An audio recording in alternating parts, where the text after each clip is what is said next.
Welcome back, class 9 students. Today we have English 2 lessons to cover. In my last online class, I had explained the assignments.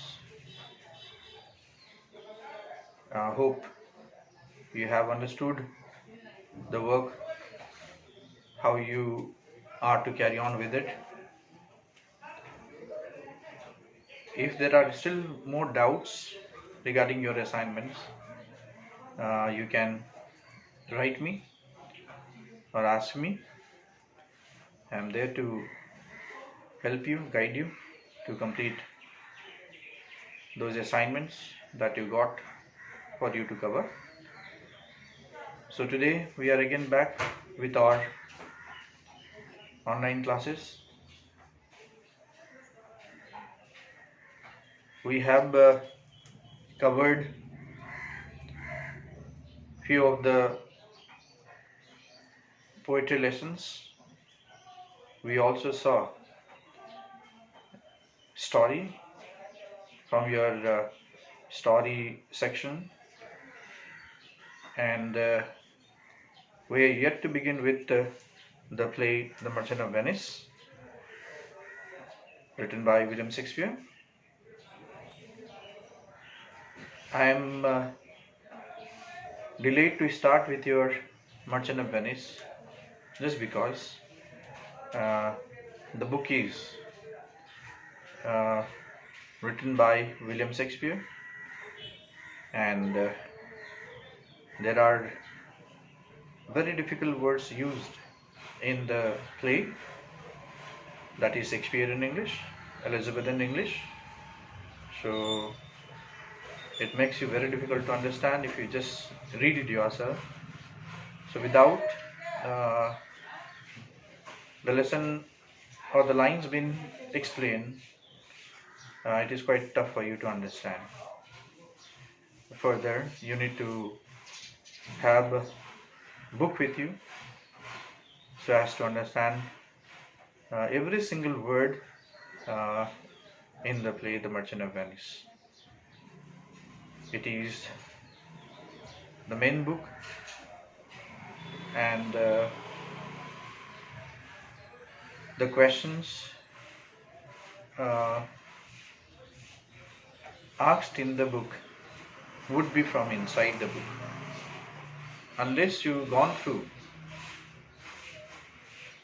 every word and line in the play, it would be very difficult for you to answer the questions asked in the paper. That's why if you have managed the book from your seniors, or got the book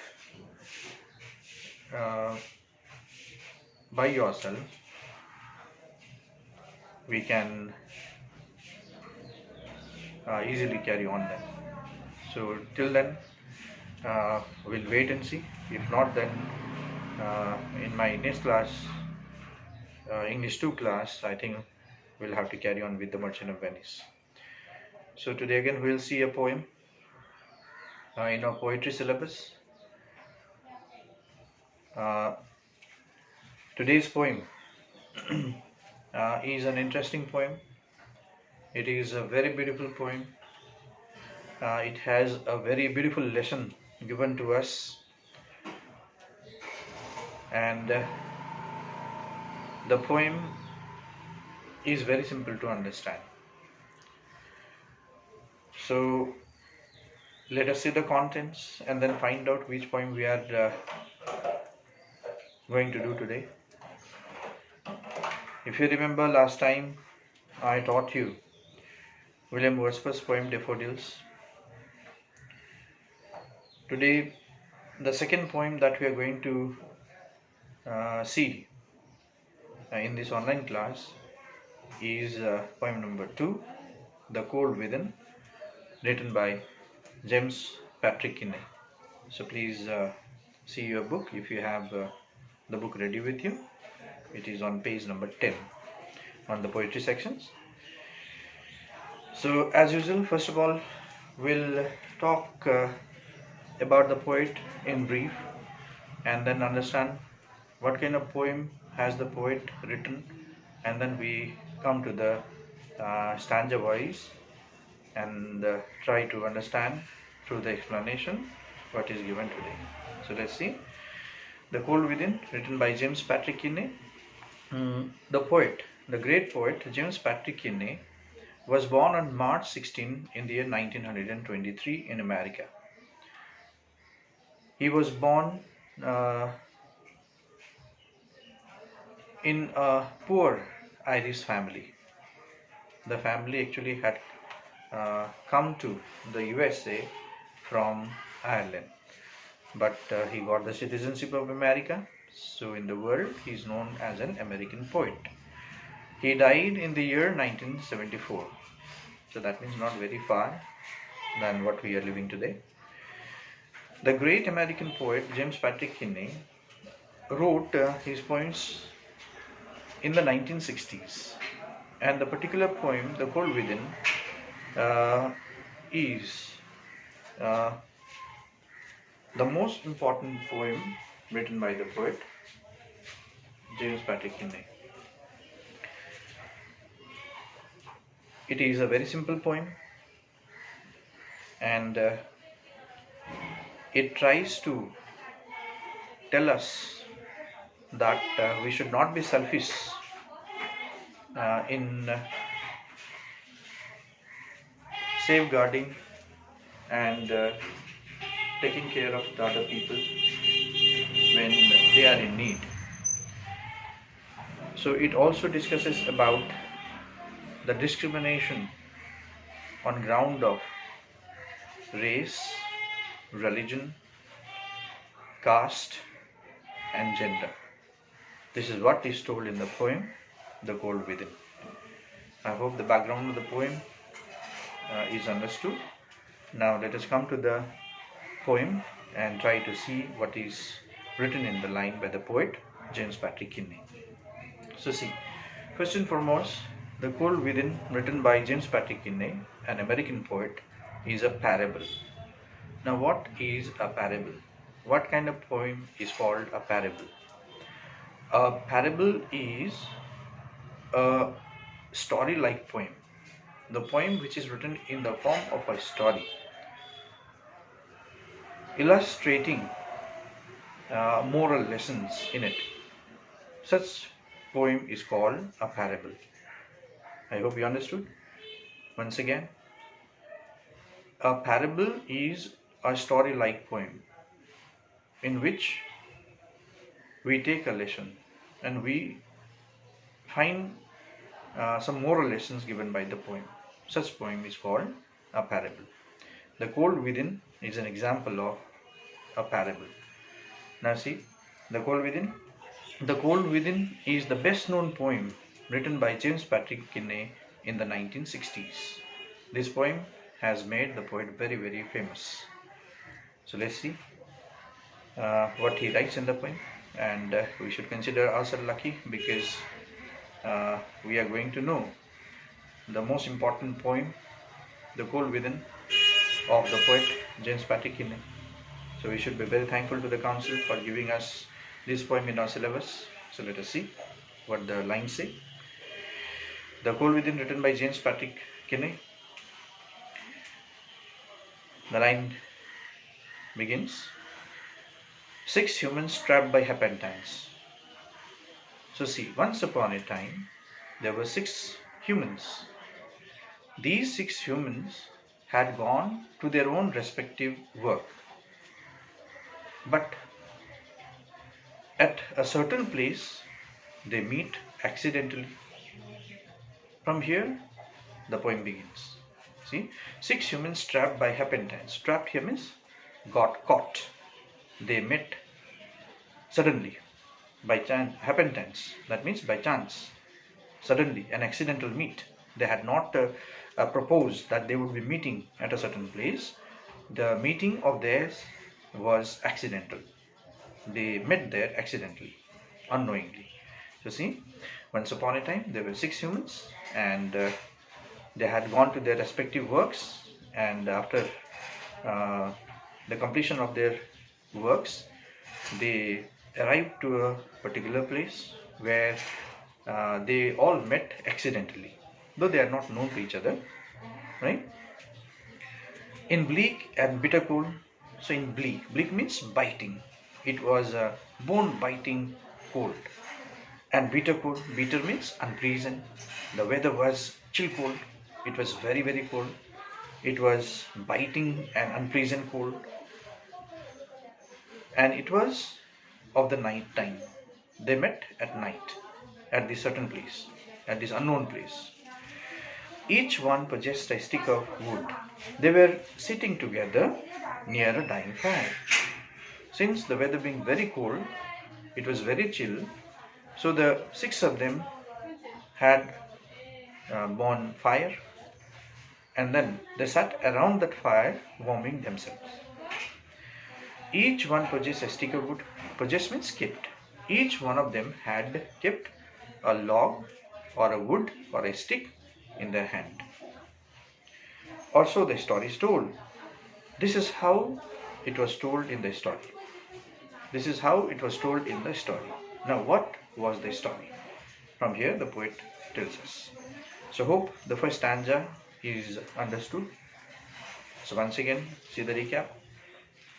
The poem, The Cold Within, is a parable. A parable is a story-like poem illustrating a moral lesson. This is the most important poem written by the American poet James Patrick Kinney. The poem begins like a story. Once there were 6 humans. They got caught by chance or accidentally. They met. It was at night time. The weather was chill. It was bone biting and unpleasant cold. They sat around the fire warming up themselves. Each one had carried a stick in their hand. Now this is what the story goes. Now what happens? See, in the next stanza, their dying fire in need of log. The fire which is keeping them warm was slowly dying out. The fire that was keeping them warm was slowly dying out.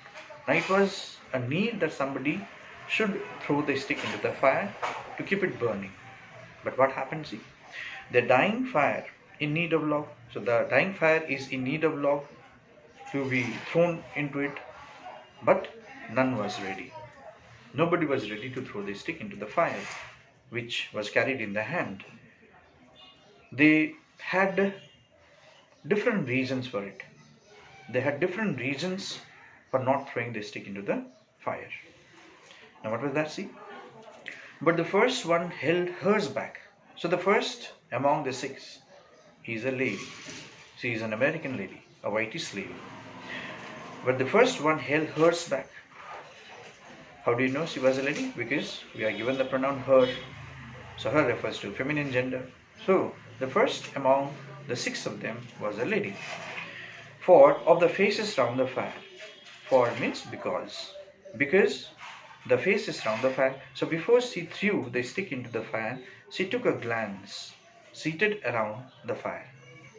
The people who are seated around the fire. And she saw, taking a glance, she saw a man. She noticed one was black. She noticed that one among them of 6 was an African. He was black. Black refers to an African. He was a Negro. He was an African. So among the 6, one was a lady. She was an American lady. She was a whitish lady. And seated among them in the group was also an African who was a black. Now she did not want to throw the stick into the fire just because she did not want to warm and save the life of that black man, that African. Now what did you learn? You see here, it is the discrimination on the ground of racism. the race was different. She was an American, she was a whitish lady, and the person she saw seated among them was an African who was black. So there was a racial discrimination. There was a differentiation on ground of race. So she did not throw the stick into the fire. Otherwise, the fire would have burned more and then kept this African warm and alive, which the American lady, the whitish lady, did not want to do this. That's why she did not throw the stick into the fire. Hope this is understood. Now we move on to the next stanza. The next man, looking across the way, saw one not of his church. Now we talk about the next man among the six. Two of them we already understood. One was an American lady, whitish lady. The next was an African, a black. Now the next man sitting there was looking across the way. He was also looking to all the six people who were seated around the fire. He saw one was not of his church. Church refers to religion. He saw that one did not belong to his own religion. He was of different religion and could not bring himself to give the fire his stick of birds, and so he could not throw the stick into the fire and let it burn again. Right? The stick was birch. Birch is a type of tree in the USA. So the stick or the wood they carried in the hand was of birch, the birch variety. It is a kind of tree found in the USA. So the wood he had carried in the hand. Before throwing into the fire, he took a glance around to see the rest five, and he saw there was a man who was seated among them, not belonging to his religion. So you see the differentiation, you see the discrimination. The man did not throw the stick into the fire, just seeing a man seated with them belong to another religion. He also did not throw the stick into the fire, or he also did not mind to throw the stick into the fire. This was his own personal reason. So he also did not throw the stick into the fire. The fire was slowly dying out. Now the next one you see. The third one sat in tattered clothes. Now we move on to the third man. The third one was seated among them, was with tattered cloths. Tattered means torn. His clothes were torn. That means the man was a poor man. He was a poor man, since he was wearing the torn cloths. He was wearing the tattered cloths. The third one sat in tattered cloths. He gave his coat a hitch. Now what has he done? He was wearing the coat, and he had raised the collar of the coat to his ears, so that the ears would be covered from being cold. Now see, so he gave his coat a hitch, so the coat collar was raised in order to keep himself warm from the chill wind that was blowing. So why should his log be put to use to warm the idle trees? So he also saw the fire was dying out, and a wood or a stick of birch was also in his hand. If he wanted, he would have thrown into the fire and let it burn. But see, he also took a round glance and then saw, right? Among them was seated a very rich man. And seeing the rich man, he calls the rich man an idle rich. Right? Here idle rich refers to lazy. Right? So the poor man calls the rich man an idle man. Why? Because the rich people, they sit at one place, and he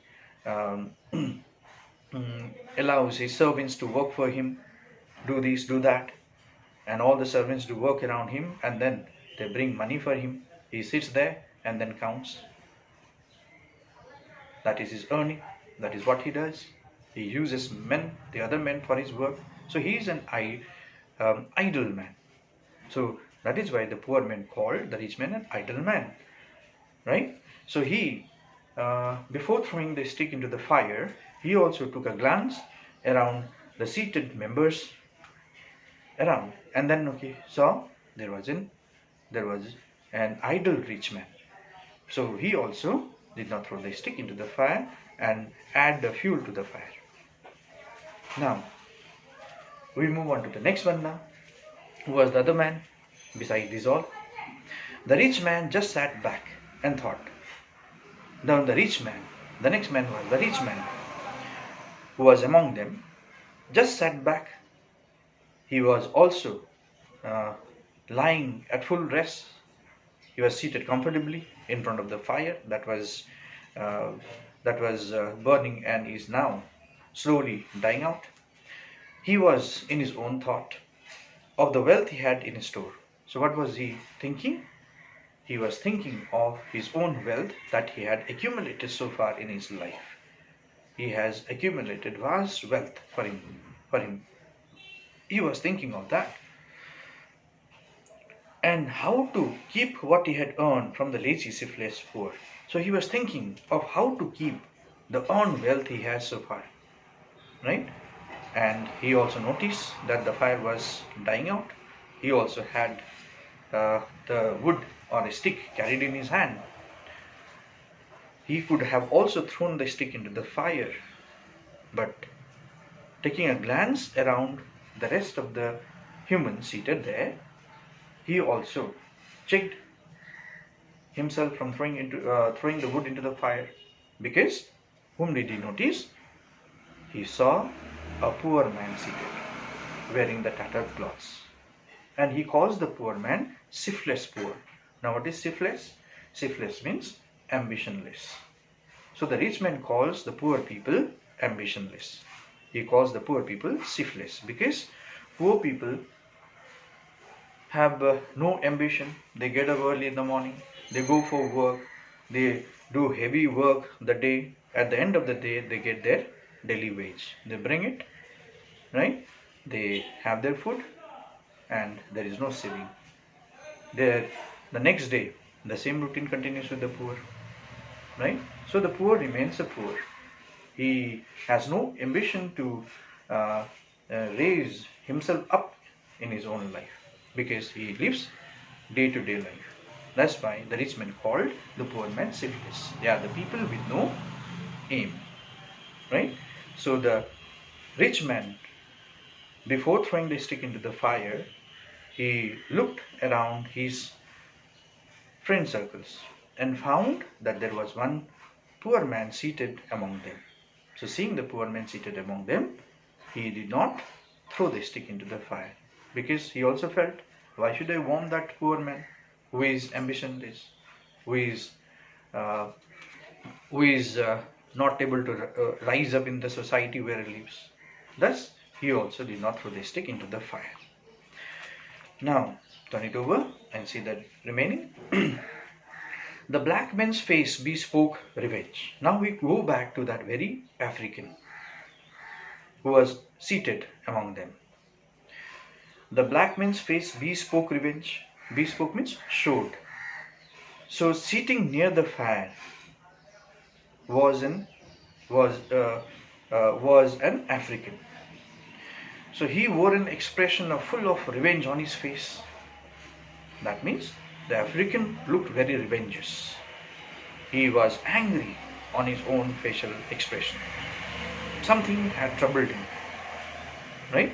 The black man's face bespoke revenge as the fire passed from his sight, and as he threw fierce glance at all who were seated there, he noticed something that made him turn revengeous, right? Now what was that? See, for all he saw in a stick of wood was a chance to spy the white. So whom did he see? The African saw the white man, or all others were all white. So when he saw them, he became revengeous. So the stick of wood that he had in his hand, he did not throw into the fire, thinking that this stick will warm these whites, where I have a chance to hurt them right now. Spite means hurt, bodily or sentimentally, right? So he thought of taking a revenge against the whites. Seeing them, he thought, why not hurt them now? I should better not throw the stick into the fire and make it burn more and provide the warmth to these whites. Thus, the African, the black, became revengeous. He took a chance of not throwing the stick into the fire. Right? Now, the last man among them. The last man of this forlorn group. Now, notice here the word forlorn. It is called forlorn group. Though we see a group of 6 people there, 6 humans there. Right? But the poet calls it forlorn group. Forlorn means it is a lonely and abandoned and left out group. Though there are 6 of them seated together, but each one was of his own or her own. No one was connected to one another. The last man of this forlorn group, so the last man of this isolated group, the last man of this lonely group, this abandoned group was who? See, did not accept forgiving, was a white man. Right? So the last man among this group, among the people in this group, was a white man. Did not accept forgiving. So he did nothing except he earned some profit. Gain here means profit. Right? That means he did not want to do anything if there is no earning, if there is no gain from it, if there is no profit coming from there. So that means he is a business-minded man. So this white man was a business-minded man. If I do something, I should also get something back in return. That was his mind. So the last man in this lonely group, this forlorn group, was a white man who did nothing except earning something. He was a business-minded man. So what he did, see, giving only to those who gave. That means his philosophy in life was giving something to those when there is a chance of getting something back in return. This was his philosophy. He is a business-minded man. If he gives something, so I should also get back something in return. This is his philosophy. Right? Was how he played the game. So thus, he also had carried a stick in his hand, but he did not throw that stick into the fire. With a thought that if I am giving something here, I should also get back something in return. Since he was a business-minded man, so he did not look anything beyond his profit. If there is a profit, then only he is will to do anything.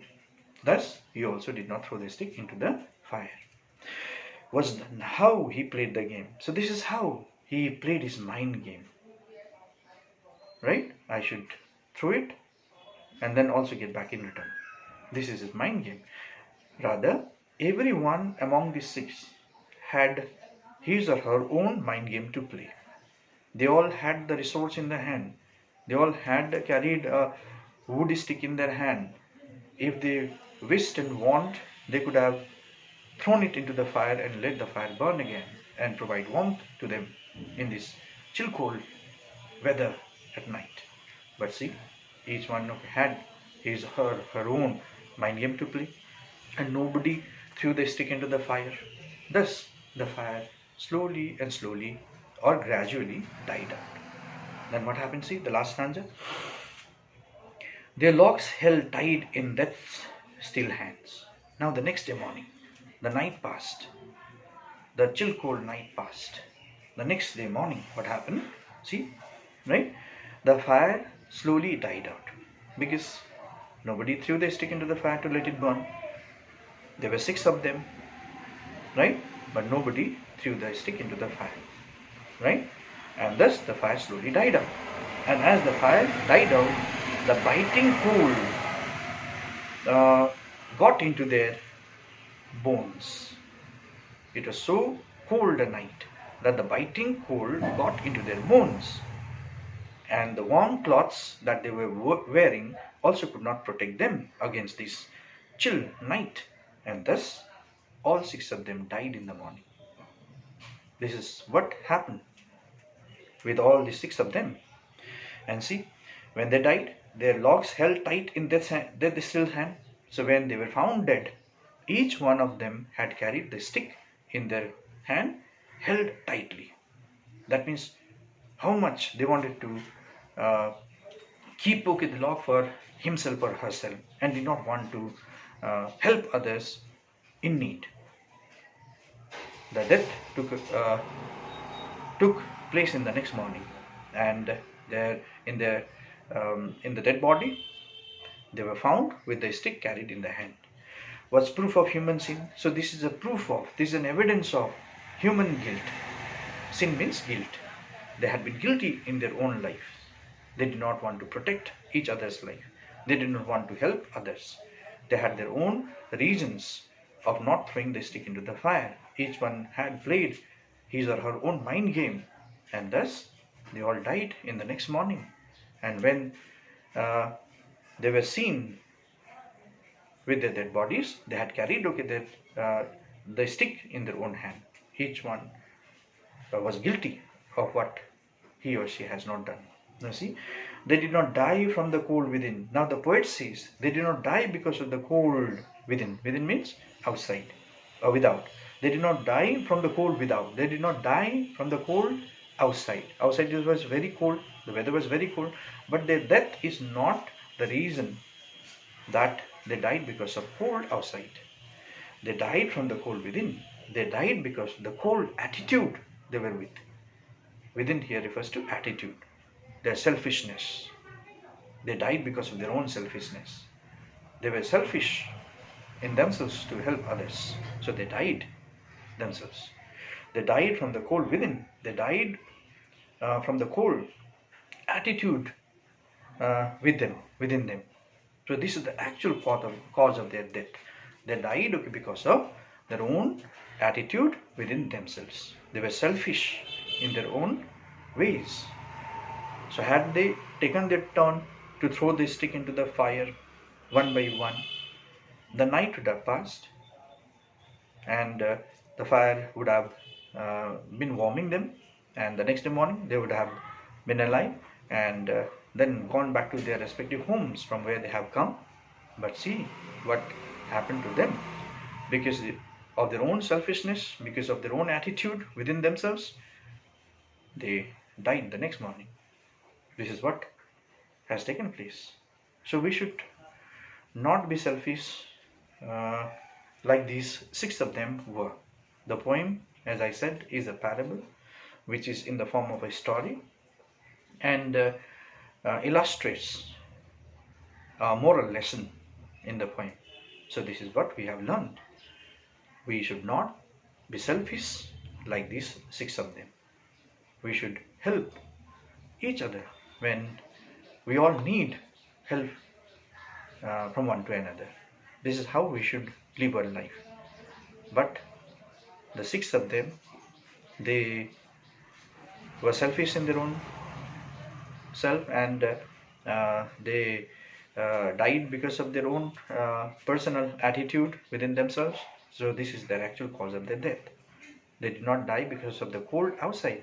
They died because of the cold within themselves. So the poet advises us that when in need, we need to help each other. If we understand each other, forgetting about what religion we are with, what caste we belong to, what gender we are with,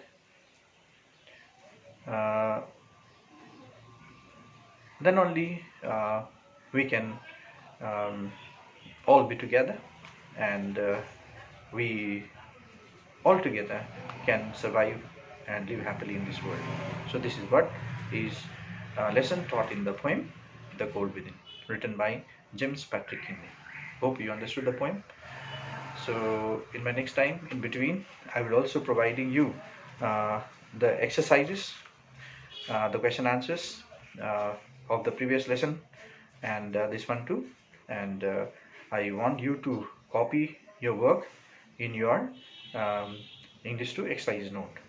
I forgot to tell you in the beginning, you are to make 3 separate exercise notebook for 3 things you have in English 2. One for the play The Merchant of Venice, you keep a separate copy for it.